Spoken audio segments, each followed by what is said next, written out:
Halo semuanya, selamat datang di channel 100 Alur Cerita. Pada kesempatan kali ini, kita akan membahas Machine Guard bagian 11. Buat kalian yang belum nonton part sebelumnya, silahkan cek di playlist yang telah saya buat atau cek di deskripsi. Sebelumnya, disclaimer, konten ini tidak akan membahas keseluruhan dari cerita Machine Gun. Jadi, jika kalian ingin mengetahui fullnya, silahkan baca di web legal dan jangan lupa untuk tap love di web legalnya sebagai bentuk apresiasi bagi kreator. Oke, tanpa berbasa-basi lagi, mari kita mulai ke pembahasannya. Cerita dimulai dengan Chunhyewon yang berkata bahwa ia ingin mencalonkan diri sebagai pewaris tahta dan ia ingin mengajak Yin Moha untuk bergabung. Chunhyewon di sana berjanji jika Yin Moha mengikutinya maka ia akan menghilangkan sistem dominasi yang dilakukan oleh 6 klan utama. Yin Moha berkata apakah Chunhyewon bisa melakukannya. Ia berkata jika memang mudah untuk melakukan hal tersebut, Yin Moha pasti sudah melakukannya dari dulu. Hyeobong yang mendengar hal tersebut langsung berkata bahwa tuannya yaitu Chunhyewon pasti bisa melakukannya. Hyeobong mengatakan bahwa klan Poison telah dihabisi dan bahkan semua anggota klan Dark termasuk Lady Mu juga telah dihabisi oleh Chunhyewon.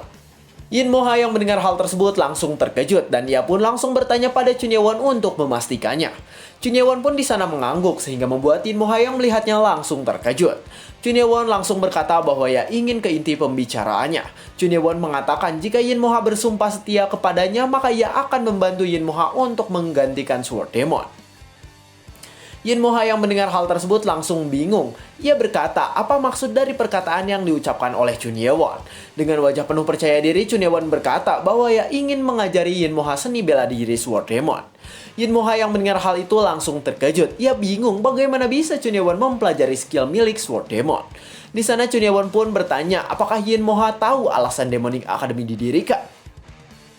Chunhyewon di sana menjelaskan bahwa alasan akademi didirikan adalah untuk menemukan keturunan Sword Demon. Karena setelah lulus tes ke-6, maka kadet akan mendapatkan buku rahasia yang berisi tentang Demon Sword.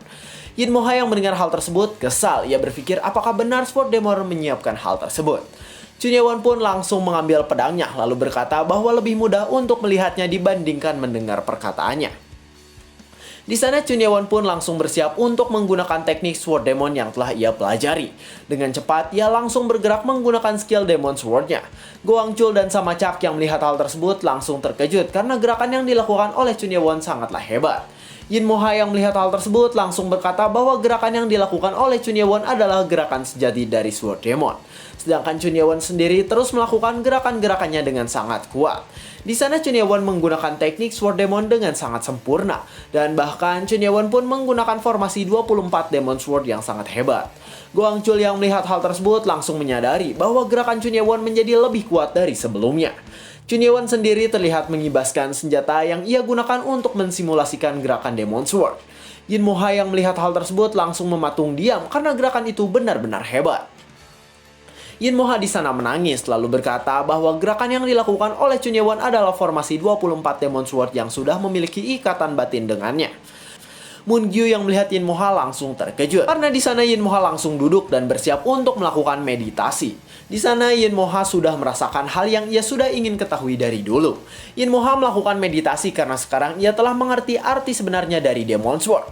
Terlihat Yin Moha mengeluarkan aura pelangi yang sangat dahsyat dan juga sangat kuat. Go Hwang-chul yang melihat hal tersebut langsung terkejut karena yang dilakukan oleh Yin Moha adalah penyatuan 5 Chi. Chunhyewon yang melihat hal itu langsung berpikir bahwa Yin Moha telah mendapatkan pencerahan yang dimana Chunhyewon juga telah melalui proses tersebut. Tiba-tiba Chunhyewon terkejut lalu menggunakan telekinesisnya untuk menghentikan sebuah jarum yang diarahkan pada Yin Moha. Terlihat jarum itu hampir mengenai Yin Moha yang sedang melakukan meditasi untuk penyatuan 5 Chi. Hyeobong pun langsung mengambil jarum yang tadi diarahkan pada Yin Moha. Di sana ia terkejut karena ternyata jarum yang digunakan untuk menyerang Yin Moha adalah sebuah jarum beracun. Go Hwang-chul yang melihat orang yang melempar jarum pun langsung berlari ke arahnya dengan sangat cepat. Terlihat orang yang menyerang menggunakan jarum berusaha untuk kabur ketika sudah ketahuan. Tapi dengan cepat ia langsung tersungkur karena Go Hwang-chul berhasil menahan dirinya dengan kuat. Sambil mencekiknya, Go Hwang-chul berkata agar orang itu tidak melakukan perlawanan yang tidak berguna. Tiba-tiba di arah lain juga terdapat orang yang mencoba untuk menyerang Yin Moha dan berhasil dihentikan oleh Chunhyewon. Go Hwang-chul yang melihat hal tersebut langsung terkejut karena ternyata ada orang lain juga yang mencoba untuk menyerang Yin Moha. Tiba-tiba orang yang sedang ditahan Go Hwang-chul menelan sesuatu sehingga membuat mulutnya berbusa dan membuat Go Hwang-chul terkejut. Go Hwang-chul di sana mengecek keadaan orang yang tadi ia tahan dan ternyata orang itu sudah tewas mengenaskan. Guangzhou yang melihat hal tersebut langsung berteriak. Ia berpikir bahwa itu adalah sebuah masalah yang besar. Tapi saat orang yang satunya lagi akan menelan racun, tiba-tiba ia tidak bisa bergerak sedikit pun karena kekuatannya ditahan. Di sana ia terkejut karena mulutnya tidak bisa digerakkan setelah terkena kemampuan telekinesis milik Chun Ye-won. Chun Ye-won pun di sana langsung mengambil racun yang diselipkan oleh orang itu dalam mulutnya. Chun Ye-won yang telah mengambil giginya dan racunnya pun langsung memerintahkan anak buahnya untuk menjaga Yin Moha.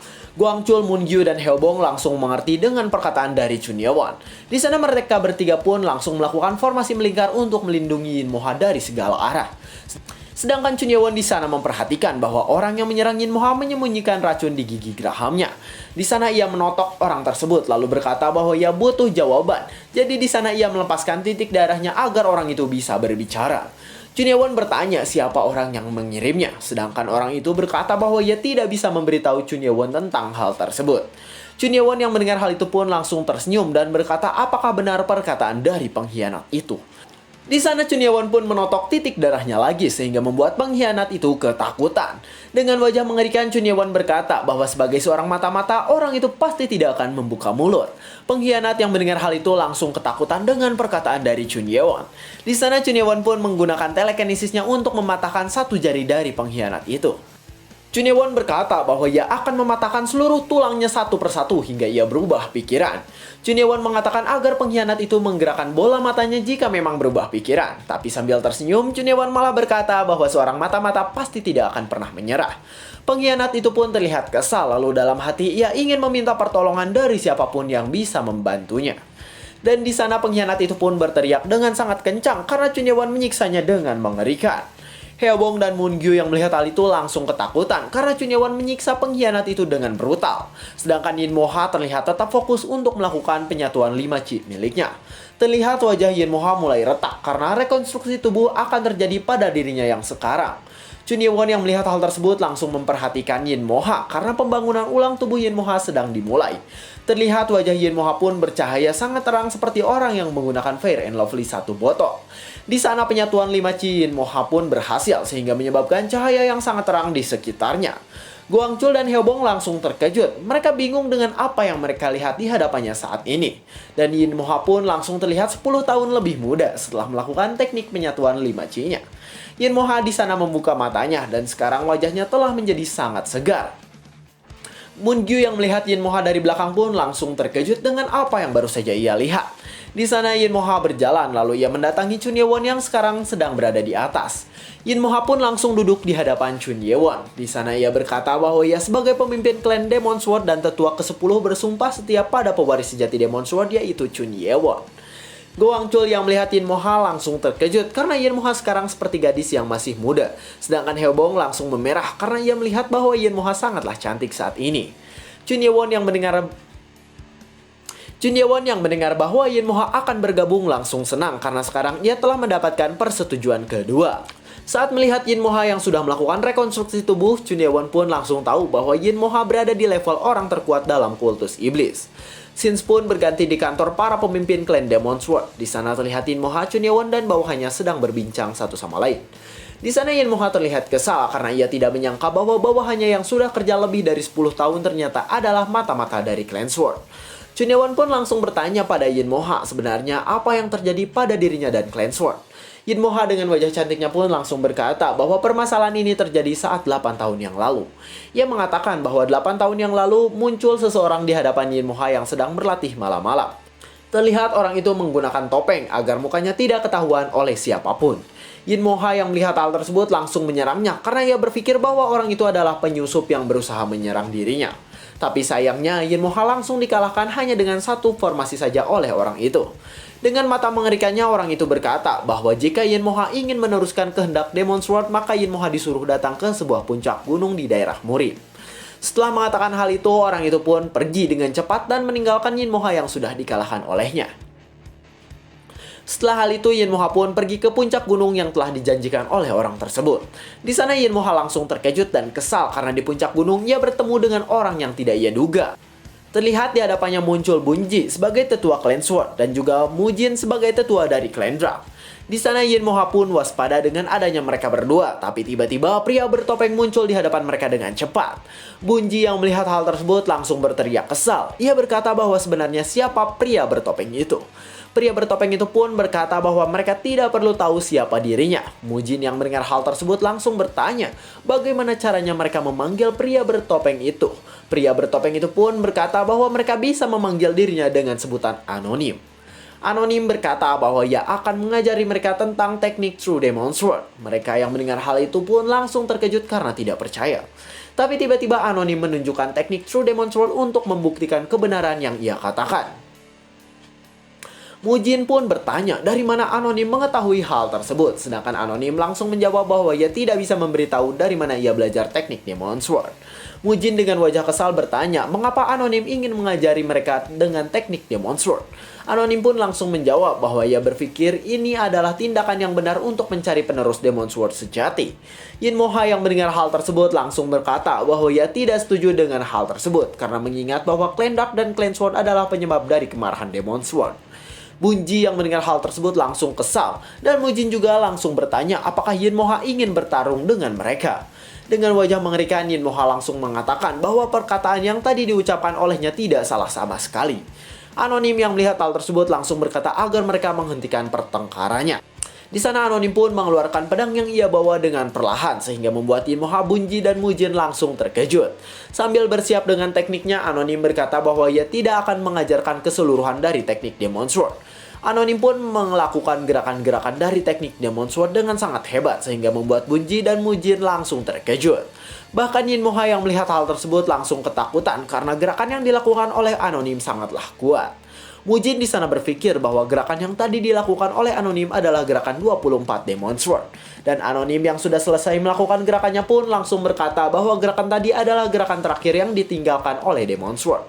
Dengan mengerikan, Anonim berkata bahwa ia akan mengajarkan teknik True Demon Sword dan orang yang paling hebat maka ia akan diajarkan menggunakan 24 Demon Sword. Dengan kesal di sana Yin Moha menjelaskan pada Chun Ye-won bahwa ia terus berlatih sekuat tenaga agar kekuatan Demon Sword tidak jatuh ke tangan yang salah. Chun Ye-won di sana terus mendengarkan perkataan Yin Moha yang berkata bahwa ia pergi ke gunung itu lagi setelah 3 tahun. Dengan gugup, Yin Moha berkata bahwa persaingannya dengan Clan Dark dan Clan Sword cukup menakutkan karena mereka berdua berasal dari top 5 orang terkuat di kultus iblis. Saat Yin Moha dan dua lainnya melakukan gerakan di hadapan Anonim, Anonim pun langsung bingung untuk menentukan siapa yang akan meneruskan Demon Sword karena mereka bertiga sangatlah berbakat. Di sana Anonim pun bertanya apakah mereka bertiga mengingat gerakan yang ia tunjukkan beberapa tahun yang lalu. Mereka bertiga pun langsung mengangguk dan berkata bahwa mereka masih mengingat gerakan tersebut. Anonim pun langsung berkata bahwa ia ingin mereka bertiga menguasai teknik 24 Demon Sword dalam 3 tahun. Bunji yang mendengar hal tersebut langsung bingung dan bertanya bagaimana cara agar bisa menguasai teknik 24 Demon Sword dalam sekali lihat. Anonim di sana membelakangi Bunji, lalu ia langsung bersiap untuk memperlihatkan sebuah teknik pada mereka. Terlihat mereka bertiga pun langsung terkejut dan merasa ngeri dengan teknik yang dilakukan oleh Anonim. Sedangkan Anonim sendiri terlihat kelelahan setelah melakukan gerakan tersebut. Sambil kelelahan, ia berkata bahwa ia akan mengetes mereka bertiga dalam waktu 3 tahun lagi. Dan orang yang berhasil akan ia ajarkan teknik yang tadi ia lakukan. Chun Ye-won yang mendengar hal itu pun langsung paham alasan Yin Moha sering pergi ke puncak gunung dalam beberapa tahun yang lalu. Chun Ye-won pun di sana bertanya apakah Yin Moha akan bertemu lagi dengan Anonim. Yin Moha pun langsung menjawab bahwa ia akan bertemu dengan Anonim 15 hari lagi. Di sana Yin Moha berkata bahwa ia ingin diajari teknik Demon Sword agar ia bisa menghalangi Clan Sword dan Clan Dark untuk mempelajari Demon Sword. Chun Ye-won di sana berpikir tentang bagaimana caranya Anonim mempelajari teknik 24 Demon Sword. Ia bingung karena untuk menguasai teknik itu seharusnya Anonim lulus dalam ujian ke-6. Chun Ye-won pun di sana teringat batu safir karena teknik Chunma adalah teknik yang bisa menghindari teknik 24 Demon Sword. Chun Ye-won pun bertanya apakah Yin Moha masih ingat teknik si Anonim yang ditunjukkan beberapa tahun yang lalu. Yin Moha pun di sana mengangguk. Di sana Chun Ye-won pun langsung mengajak Yin Moha untuk pergi ke ruang pelatihan rahasia sekarang juga. Yin Moha yang mendengar hal itu langsung terkejut dan bingung tentang apa yang akan dilakukan oleh Chun Ye-won. Mereka berdua pun pergi ke ruang latihan dan Chun Ye-won langsung bersiap dengan pedangnya untuk melakukan pelatihan. Sambil bersiap dengan pedangnya, Chun Ye-won berpikir bahwa mungkin teknik yang bisa mengungguli 24 Demon Sword adalah teknik Chunma atau Heavenly Demonic Sword. Di sana Chun Ye-won pun melakukan teknik Heavenly Demon Sword yang ditinggalkan oleh Chunma dalam batu safir. Yin Mo-ha yang melihat hal tersebut langsung terkejut karena ternyata gerakan yang dilakukan oleh Chun Ye-won sama dengan gerakan yang dilakukan oleh si anonim. Di sana Yin Mo-ha berkata bahwa gerakan Chun Ye-won sangatlah mirip, bahkan gerakan Chun Ye-won lebih baik dari anonim itu sendiri. Chun Ye-won yang mendengar hal tersebut langsung terkejut. Ia bingung bagaimana caranya anonim mempelajari teknik Heavenly Demonic Sword. Di sana ia berpikir bahwa seharusnya teknik Heavenly Sword sudah hilang karena tidak ada orang yang meneruskannya. Chun Ye-won juga berpikir apakah mungkin jika anonim itu adalah Lord. Tapi ia tahu bahwa itu tidak mungkin mengingat Lord sudah tua. Dengan wajah cemas, Chun Ye-won berpikir bahwa ia harus mencari tahu tentang siapa anonim sebenarnya. Yin Mo-ha dan Chun Ye-won pun terlihat telah selesai dari ruang pelatihan rahasianya. Yin Mo-ha di sana tiba-tiba berkata bahwa ia ingin menyampaikan sesuatu pada bawahan Chun Ye-won. Moon-gyu yang mendengar hal tersebut langsung terlihat kaget setelah mendengar perkataan dari Yin Mo-ha. Dan Yin Mo-ha di sana berkata bahwa ia akan membantu Chun Ye-won dengan terus berada di sisinya. Moon-gyu dan Go Wang-chul langsung terkejut. Go Wang-chul di sana bertanya apakah Yin Mo-ha akan menjadi pengawal pribadi Chun Ye-won. Di sana Yin Mo-ha menjelaskan bahwa ia harus menemani Chun Ye-won untuk menghindari hal yang tidak diinginkan. Go Wang-chul di sana berpikir, ia berkata bahwa perkataan dari Yin Mo-ha memang benar. Sedangkan Moon-gyu di sana terlihat kesal, ia merasa bahwa dadanya sekarang terasa sesak setelah mendengar perkataan dari Yin Mo-ha. Moon-gyu pun di sana mencoba untuk mengatakan sesuatu. Lalu di sana Moon-gyu pun menjelaskan bahwa memang akan bagus jika Yin Mo-ha menemani Chun Ye-won. Tapi Moon-gyu berpikir bahwa hal itu hanya akan menyebabkan klan Sword dan klan utama lainnya akan dalam posisi siaga, mengingat salah satu tetua menemani Chun Ye-won.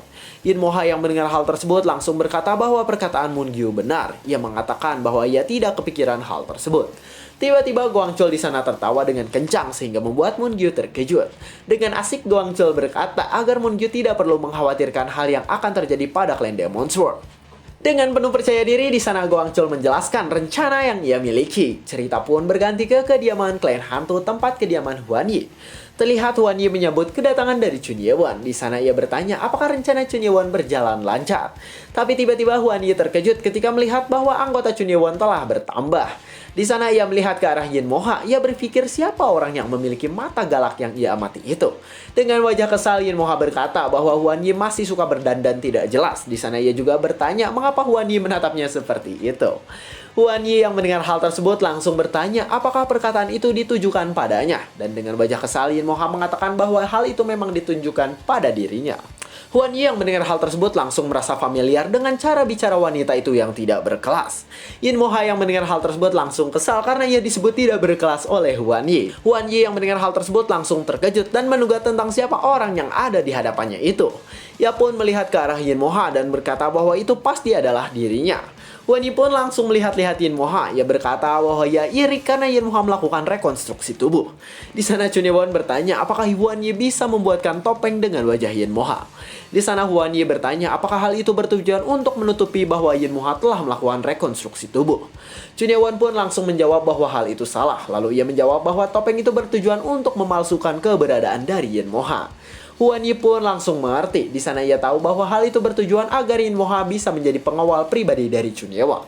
Di sana terlihat Moon-gyu mengeluarkan aura mengerikan karena rencana tersebut adalah rencana dari Go Wang-chul. Di sana Hwan Yi pun membuatkan topengnya dan Chun Ye-won dan anggotanya pun jadi bisa beristirahat dalam satu hari. Para bawahan lainnya pun pergi untuk melihat keadaan dari orang tua dan klan mereka masing-masing. Dan setelah beberapa hari terlihat Samacak yang datang dan berkata bahwa ia minta maaf karena telah membuat Chun Ye-won khawatir. Chun Ye-won berkata bahwa itu tidak apa-apa. Ia juga bertanya bagaimana keadaan dari Samacak saat ini. Samacak pun menjawab bahwa ia sudah tidak kenapa-napa karena hanya mengalami luka dalam. Sedangkan baik yang terkena luka luar harus dirawat dalam beberapa hari lagi. Chun Ye-won yang mendengar hal itu langsung berkata bahwa ia meminta maaf pada Samacak karena telah membuat dirinya terluka. Di sana Hyeobong dan yang lainnya pun langsung kembali setelah menjenguk keadaan klan dan keluarganya masing-masing. Di sana Chun Ye-won bertanya tentang keadaan orang tua mereka dan Hyeobong langsung menjawab bahwa orang tuanya baik-baik saja. Moon-gyu pun menjelaskan bahwa adiknya yang berada di rumah baik-baik saja walaupun kakeknya sedang tidak ada. Chun Ye-won yang mendengar hal tersebut langsung berkata bahwa itu adalah berita yang bagus. Dan Moon-gyu yang mendengar hal tersebut langsung mengeluarkan mata yang berbinar-binar karena telah dikhawatirkan oleh Chun Ye-won. Chun Ye-won pun di sana berkata bahwa sekarang ia akan menjalankan rencana selanjutnya karena semuanya telah kembali kecuali Baeki yang masih dirawat. Di sana Chun Ye-won berkata bahwa ia ingin meminta Haebong, Gwangchul, dan Moon-gyu untuk menjalin komunikasi dengan klan yang berafiliasi dengannya di akademi.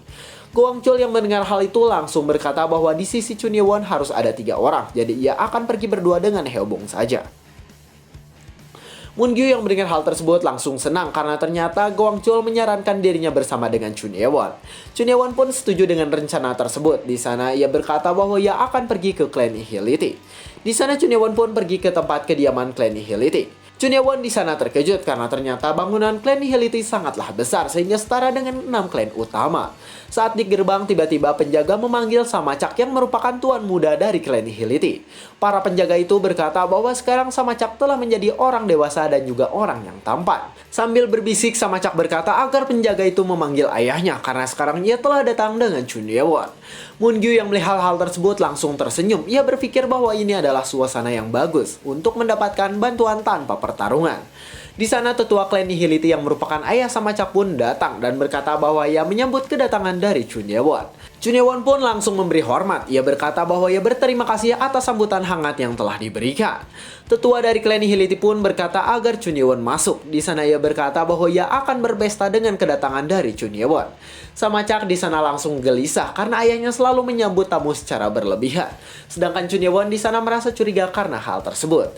Di sana mereka semua pun masuk ke aula tamu di klan Nihility dengan disuguhi banyak makanan di hadapannya. Tetua ke-9 itu berkata bahwa ia sangat kagum dengan Chun Ye-won yang bisa mengalahkan tetua dari klan racun dengan hebat. Chun Ye-won pun di sana berkata bahwa ia datang ke tempat tersebut karena memiliki sebuah permintaan. Tetua ke-9 pun tersenyum dan berkata bahwa sekarang ia akan senang jika bisa membantu Chun Ye-won. Tiba-tiba di sana Chun Ye-won berdiri sehingga membuat In Moha dan tetua ke-9 terkejut. Dengan penuh hormat, Chun Ye-won berkata bahwa ia ingin dibantu oleh tetua ke-9 untuk menjadi penerus dari Lord. Tetua ke-9 yang melihat hal tersebut langsung terkejut. Ia bingung bagaimana bisa calon penerus Lord sangatlah rendah hati dan memiliki rasa hormat yang tinggi. Ia pun mengatakan agar Chun Ye-won santai sebentar, dan di sana tetua ke-9 pun memanggil anak buah yang berada di belakangnya. Anak buahnya pun langsung mengerti, dan di sana ia meninggalkan tetua ke-9 dan yang lainnya. Tiba-tiba di sana muncul seseorang dengan anggun. Orang itu adalah seorang wanita yang berjalan ke arah Chun Ye-won dan yang lainnya. Dan dengan wajah manis, ia berkata bahwa ia adalah Samayon, dan ia ingin memperkenalkan dirinya pada Chun Ye-won. Chun Ye-won pun membalas hormatnya dan memperkenalkan dirinya pada Samayon. Tetua ke-9 pun bertanya pada Chun Ye-won bagaimana tentang putrinya itu. Ia berkata bahwa Samayong adalah adik dari Samachak. In Moha dan Moon-gyu di sana terlihat memperhatikan mereka karena tetua ke-9 berkata bahwa untuk membantu sesuatu maka dibutuhkan sebuah kepercayaan. Chun Ye-won yang mendengar hal tersebut langsung bingung dan bertanya apa maksud dari perkataannya. Dan dengan wajah tengil, tetua ke-9 berkata bahwa Chun Ye-won adalah orang yang belum menikah. Dan cerita pun bersambung. Ya, sungguh ending yang sangat membingungkan. Karena ini gimana lanjutannya gitu kan? Ada. Oke ya, pelajaran yang bisa diambil dari cerita kali ini adalah jodoh, kematian, harta yang berlimpah itu ada di tangan Tuhan. Jadi jangan terlalu mengejar atau menghindarinya, tapi tetap berusaha dan ya usahalah ya, jangan diam aja gitu kan. Ya, karena itu adalah takdir yang mungkin memang harus kita jalani ke depannya. Saya 100 Alur Cerita, terima kasih telah menonton sampai akhir. Jangan lupa like, comment, subscribe, dan sampai jumpa di kesempatan berikutnya.